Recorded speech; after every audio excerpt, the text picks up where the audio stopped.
This is Tim O'Brien in Seattle on November 9th, 2025. And now for today's news.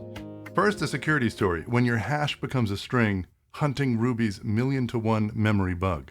This is a story by way of Hacker News, Maciej Mensfeld's personal blog. He talks about fixing a bug in Ruby's FFI library, the foreign function interface that bridges Ruby and C code. FFI was missing, quote, write barriers that tell Ruby's garbage collector which object C is holding onto. Without these barriers, the garbage collector would free internal hash objects, and Ruby would allocate a string at that same memory address. This sounds potentially insecure. The C code still had the pointer, thinking it pointed to a hash, but now it pointed to a completely different object. The fix in FFI 1.17.0 was adding a single macro call to make sure that C-held references were known to the Ruby garbage collector. This sounds like a security bug waiting to happen. If you're using Ruby anywhere, I would update as much as you can tonight. Our programming story for tonight is by Martin Donath of the Material for MKDocs creator. Material for MKDocs is really a way to create static websites from Markdown and YAML. And if you're into creating open source projects or you need a static site, then there's a project called Zensicle, ZRX. It's a new differential build engine built as its own open source project. It handles differential builds, caching, and data flow orchestration.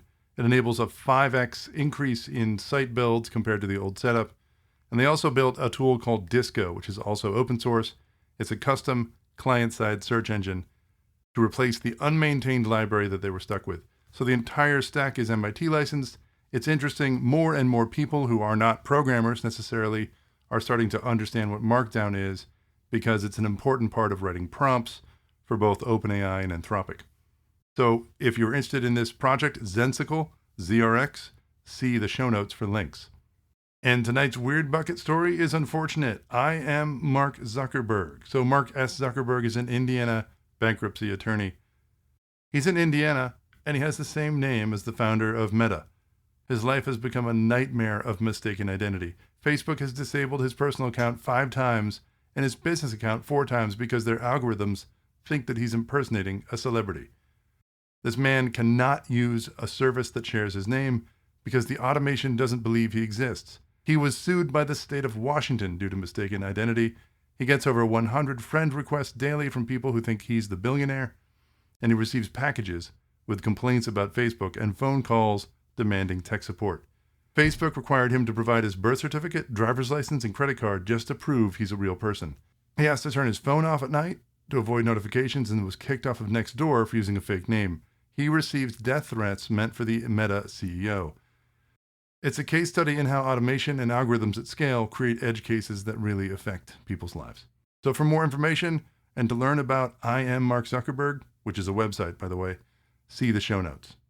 And there's a little bit more. Meta Platforms has announced a $600 billion investment in U.S. infrastructure over the next 3 years for AI data centers.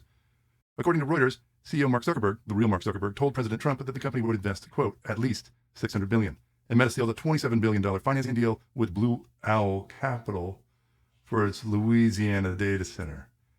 Meanwhile, Nvidia CEO Jensen Huang said the company is seeing strong demand for its Blackwell AI chips, and Bloomberg News reports that banks provided $18 billion in financing for an Oracle-tied data center project.